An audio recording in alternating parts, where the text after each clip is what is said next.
Hello YouTube, W&J's Handy Dad here, and today we're going to restore the speedometer pod.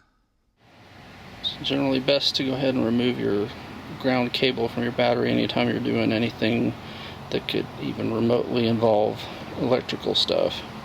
So these panels just pull straight off. You see they're just held by those clips there. And then they have the wires for the adjustable pedals and traction control if your car's equipped with that. Otherwise you just have the blanks there that they plug into. So then you've got these bolts, one there, and then coming across to this side, this pulls off the same way as the one on the driver's side. You got bolts running across there, and if you were needing to take anything off over there, obviously there's more bolts there, but we're focusing on those two and those two, so 6 total, and then you've got 2 up under there. So these are 7mm bolts.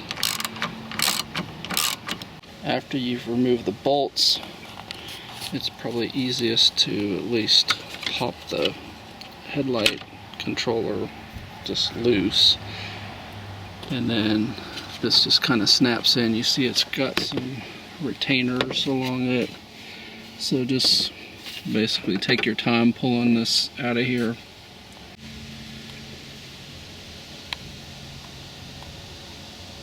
And you see after you hit this point, it's just going to be a matter of getting it around your steering wheel and gear shifter. You may have to put the car in low or something just to get this piece out.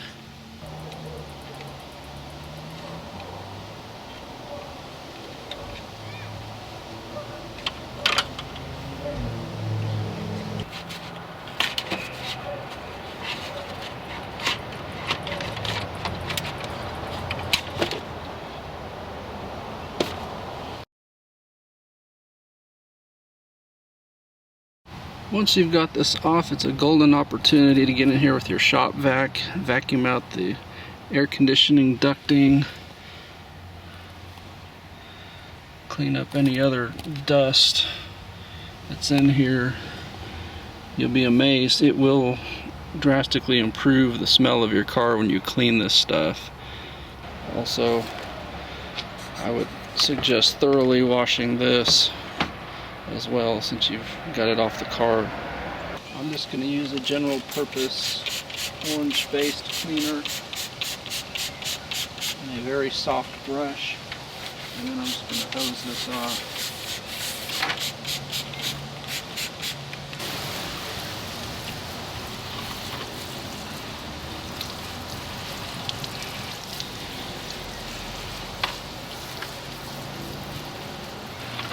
Also a time if you need to fix those sponge little gaskets on there. See mine over there, it's kind of coming off a little bit. I'll try to reattach that with some general purpose adhesive. Soak this really well with 303 to protect it.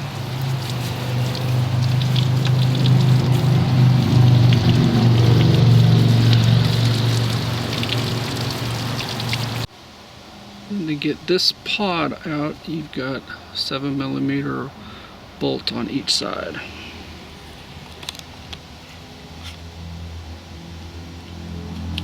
Okay, I misspoke. There's actually 4, 2 on each side. So there, and there. To get this cover off, there are 3 7/32 inch bolts, one there, and one up under there. And of course, you know, everything else was metric and these were standard. Go figure.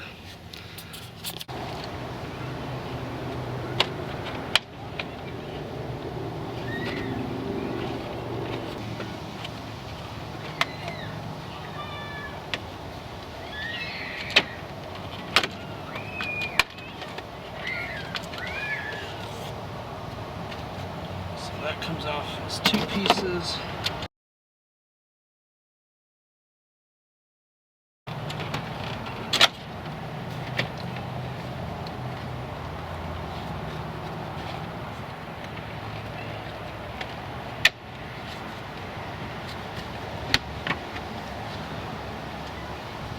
bottom piece puts up quite a fight to get out of there.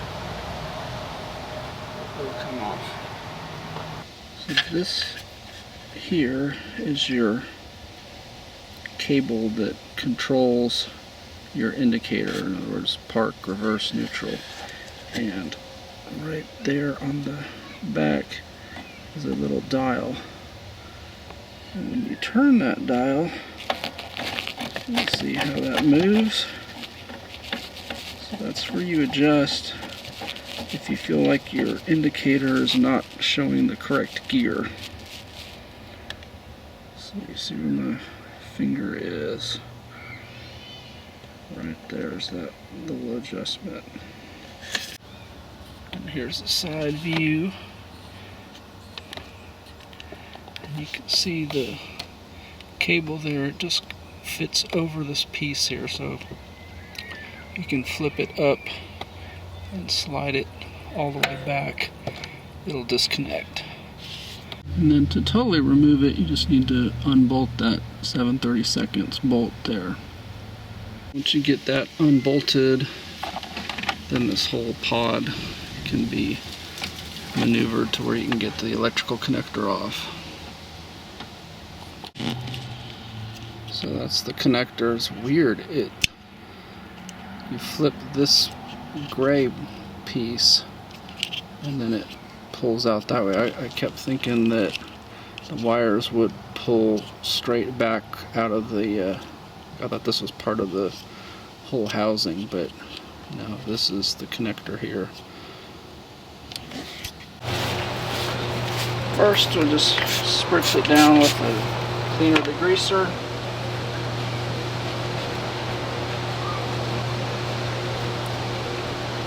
See, already there's quite a bit of dirt on there.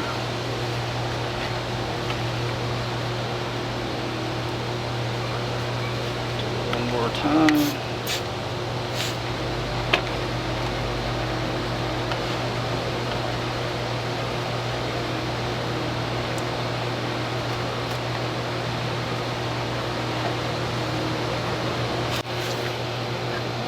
So there's basically the tabs all the way around. So 2 on the top, 2 on the sides, 3 on the bottom. They feel very fragile, but they didn't break. The retainers on them are kind of a rubbery plastic, so they're split, as you may be able to see on there.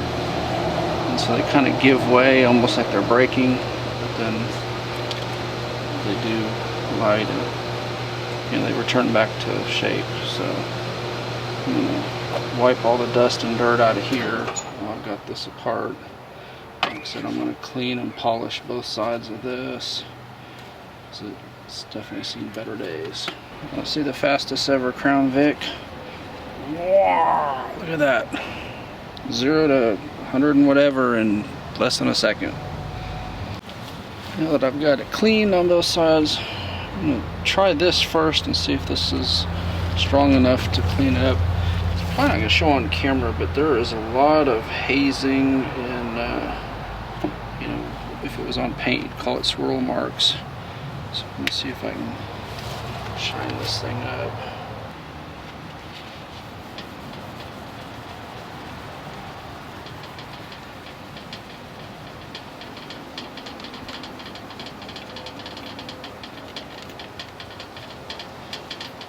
Obviously you can do stuff like this by machine. I just normally like to do it by hand. It's quicker and easier, and I think it does just as good a job as doing it by machine.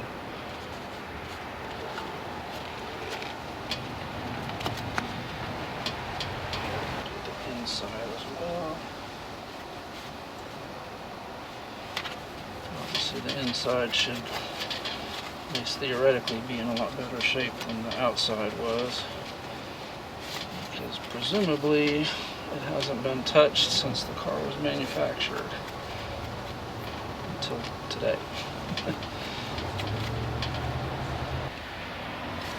This one more heavy coat on the outside.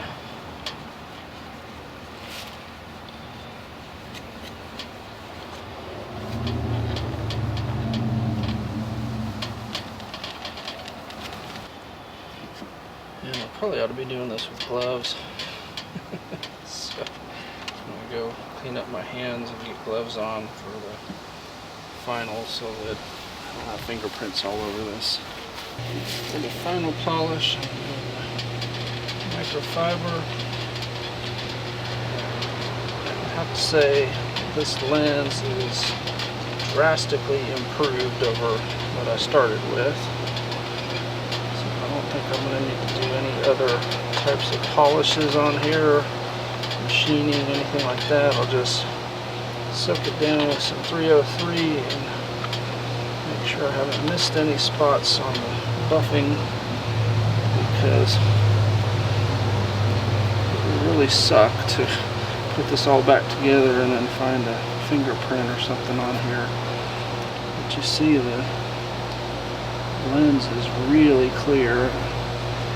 I don't know how well the camera picked up how bad it was before, but to the naked eye, it's, I would say, 100% better at least. It was really scratched up.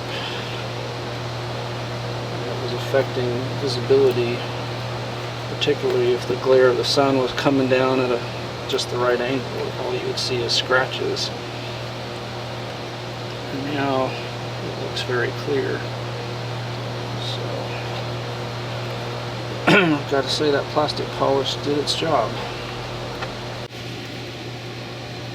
So hopefully you can see through it how clear it is now. Giving it the 303 spritz on both sides and let it soak in a little bit.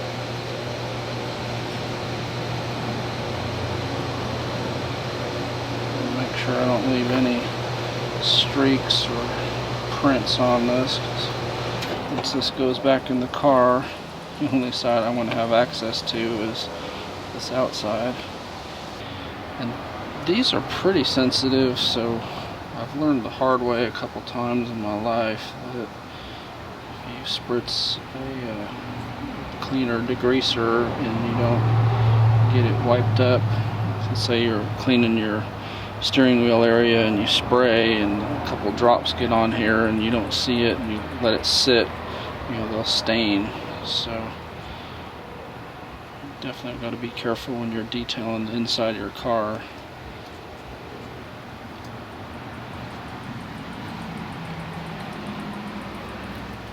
And also, obviously, if there's any kind of dust on here and you scratch it into the lens, it really scratches easily. So I'm going to give this one more 303 spritz, and I'm going to use a totally clean towel to buff this out so that this one's probably about ready to be retired to the washing machine. So I snapped the lens back on, which it just snaps down very easily, reattaches itself in all those connectors. And hopefully you can see how much better it looks now that it's been cleaned up and 303'd. Then to separate the white from the black there, you've got 3 tabs along the bottom and 3 across the top. And I would caution you, these are probably easy to break since the way they're designed. They're that hard plastic and there's no give on the white side, it doesn't look like. So I want to be real careful lifting those up. I wouldn't use a screwdriver. I'm going to get my little plastic tool to slide in there. And again, since there's 3 and you only have 2 hands, obviously you're going to need the help of the plastic tools to hold them. Just fit that up under there.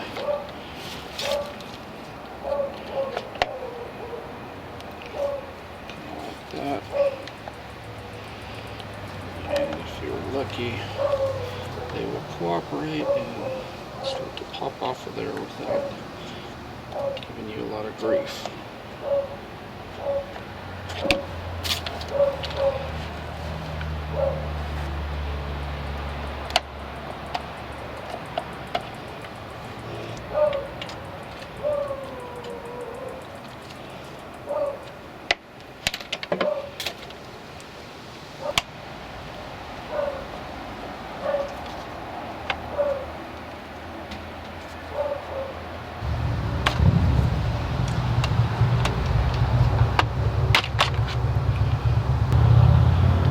wasn't what I was expecting. Here again. I guess I can give this one more wipe down and snap that back on. I was really expecting this to get me underneath here. Installation's the reverse of removal. We're going to slide this back in here and then reconnect the electrical. I still have the battery disconnected under the hood. And we will reconnect the battery after I've got this back in here, and then we'll test everything.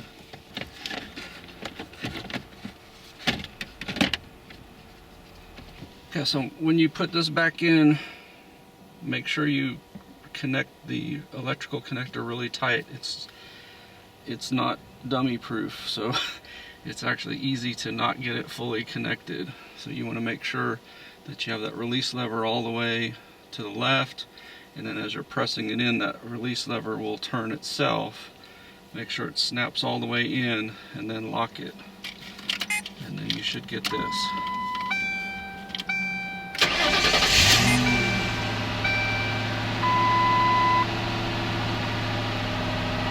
To reconnect the gear shift indicator, we gotta snap it back onto here in the right spot and then bolt it in. And of course it's really tight quarters, and having big hands doesn't help. Start it by hand, and once you can't turn it anymore, then get your wrench and tighten it down, finger tight.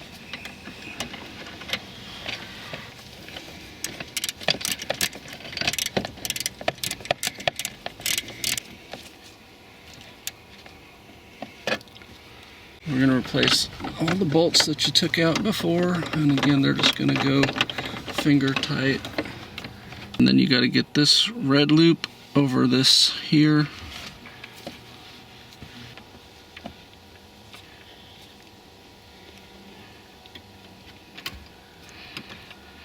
Definitely easier with the forceps.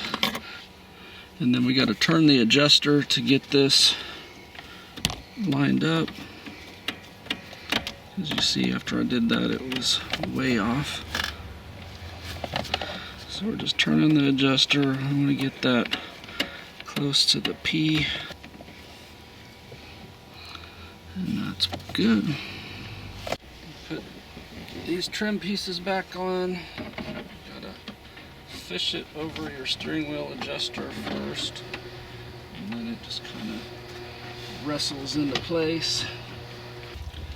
So it would definitely be easier if I had taken this piece off, but as you see, you can get it done. Just wrestle it into place. Sometimes you have to wiggle the steering wheel height adjuster to get it where you need it. You need to adjust the height of your steering wheel to get this all in.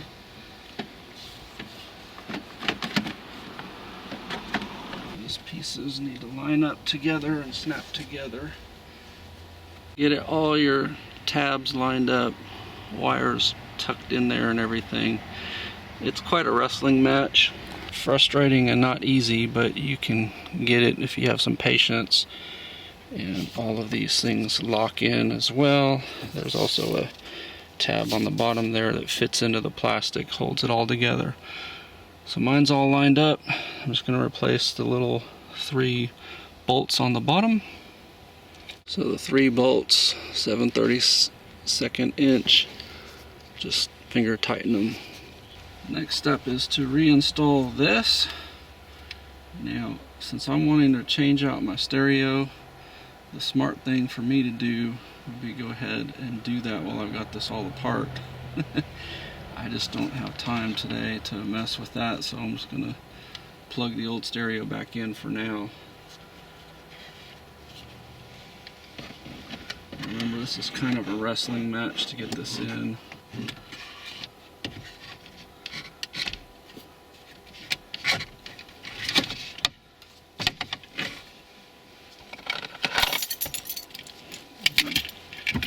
The easiest solution is to put it in low.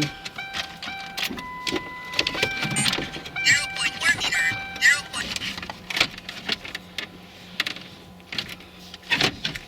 So the lower side first, and then the top, and then it just fits right in there.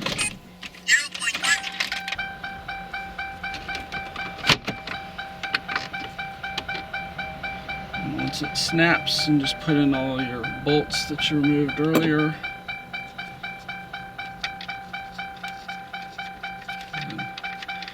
It's beeping at me because when you remove the light switch, it turns on your parking lights. So it thinks I'm running lights right now. So I need to plug my switch back in. You just want to hand snug all your bolts.